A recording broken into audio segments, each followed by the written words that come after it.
Hello everyone and welcome back, and if you're new here, my name is Diana and I'm a stay-at-home mom to 3 little ones. I'm 23 years old and today I'm going to be telling you my birth story with my last baby, who ended up being a natural Vbac. I posted a video about 2 weeks ago with my daughter's birth. She ended up being an emergency C-section. So if anyone is interested in watching that one before this, that will give you a little background about this birth. So my second daughter, she ended up being a emergency C-section. So I wanted to go for a natural Vbac because I had wanted a natural birth with my second daughter, and I had a chance to try again this time around. And I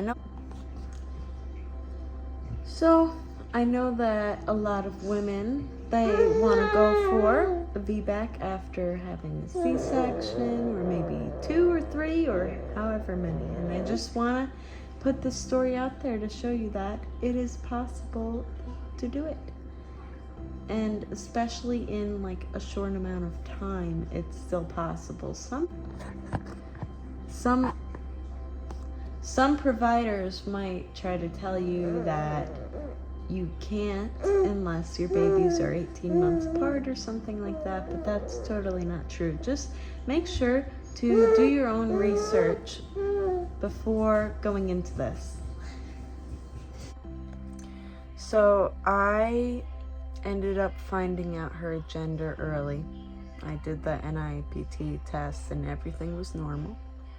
And they called me on the phone and they asked if I wanted to know the gender, and I said yes. And to my surprise, she was a girl. I really thought I was gonna have another boy this time around, but nope, I got my girl and she's just awesome. And then throughout pregnancy, everything was going good until 28 weeks. We had to move to a different state suddenly, and that was scary, but at the same time, it was really a blessing in disguise, because my doctors that I had in Florida, they weren't exactly supportive of me doing a Vbac. I think some doctors just don't like the idea of it and they would rather do a C-section. There's a lot of theories as to why. So I ended up going back to my midwife that I had in this other state. And it was all good for me to have my baby with them, even though they usually don't want to take someone that's trying for a Vbac if they haven't had them as a patient before. So I was lucky to be able to get in with them again. And everything was going really good. I felt really confident. I had been doing my research this time, like really preparing my body for this is the best thing I could have done. I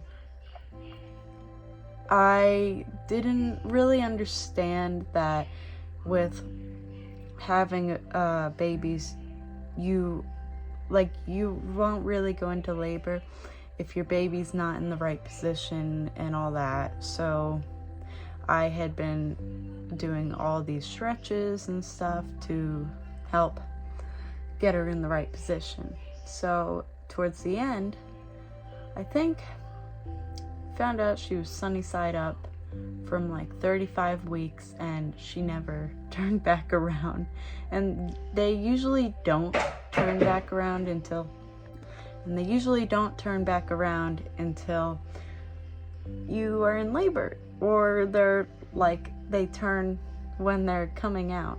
So I ended up going into labor on my own at 39 weeks and 2 days. which was a real big surprise for me because I went overdue and had to be induced with my 2 other babies. So this was just like really exciting for me. I was in the house with a lot of family, literally like all my family was in the house at the same time, and I happened to go into labor, and it was 2 days after Halloween, so I'm convinced that all the walking with my kids put me into labor.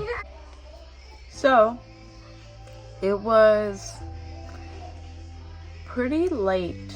I had woken up with these like cramps, and I was like, that's weird. I'm just having some Braxton Hicks, I guess.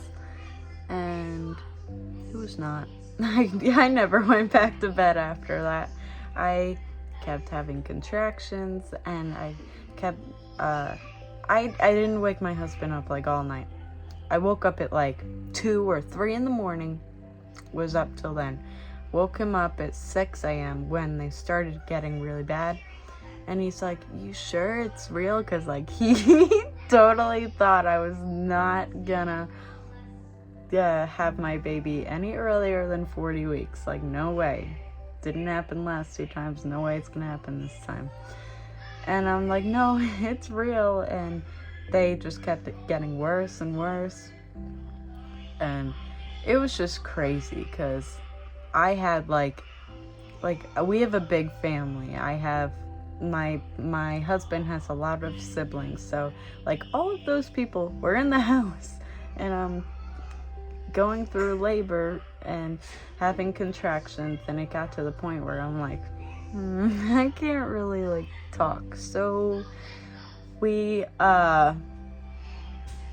I'm like, I think it's time to go to the hospital. I called my midwife a few times, and she's like, come in. It sounds like you're in labor. Like, my midwives, they're like, yeah, I guess I wanted my midwives to be like, yeah, sounds like you're in labor, but they're kind of like the type to be like, well, you know your body. And I knew I was in labor. So by the time we get into the car and start driving, it's already like 7:30 in the morning. And oh yeah, I have her, by the way. And there she is. So we're driving, and I don't know if you are thinking about it too much when you're having your contractions and not focusing, it makes the pain a lot worse. That's what happened when we were on the way to the hospital. I totally thought I was gonna have a baby in the car, but I was fine. No baby in the car. We were driving, and I was just in pain. I couldn't talk, and we get to the hospital, get in there, and they say I'm at a 5, which is pretty good, halfway there. They get me into my room pretty fast, and my midwife is in there. She's just like asking what I need. She's so funny. She's asking what I need. She was super supportive. She was like, you got this, you're strong, you were made for this. And I felt like I was really mentally prepared this time. So with my last baby, Amelia, that ended up being a C-section, they had broke my water, and it kind of like caused issues. So this time they asked me if I wanted to break my water because I had been laboring for hours, and like I was progressing, but it was really slow. And that time, I think they broke my water around like 1. They broke my water around like 1 o'clock, maybe 12:30. I really don't know at this point because I wasn't like writing it down or keeping track. But they did that. I agreed, and it went good, even though it didn't the last time. I trusted God that he would help me through this, and I felt like I could do it. Then when I decided for them to break my water, I was about 6 and like almost 7 centimeters dilated, which is really good.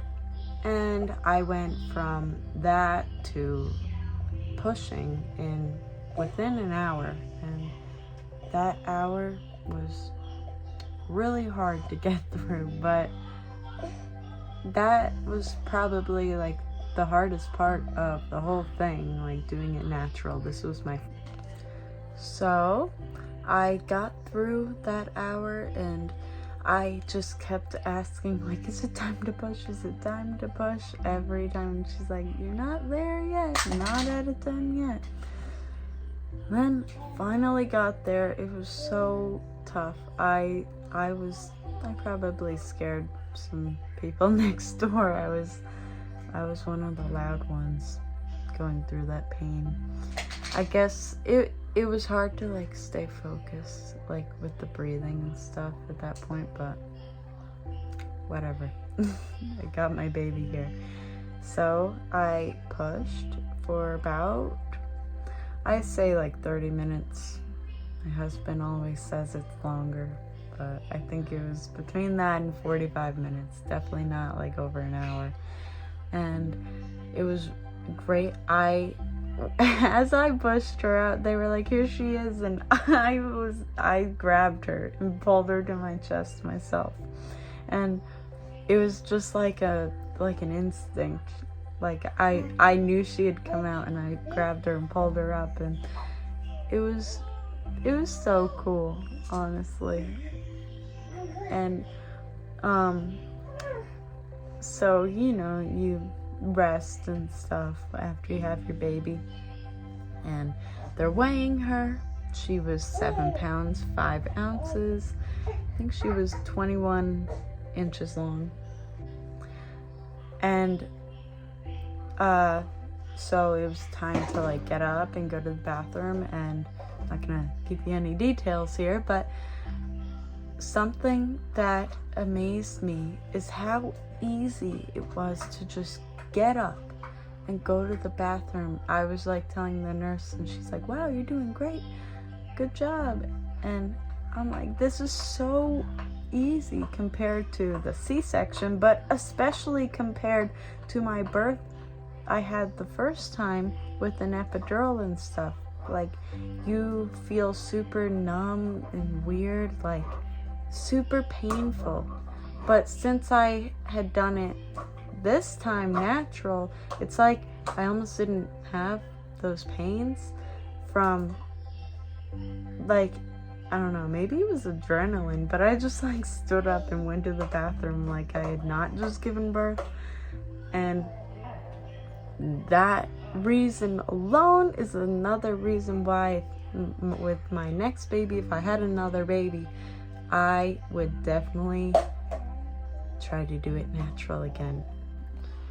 I just wanted to tell my story because when I was pregnant with her, and like, you hear a lot from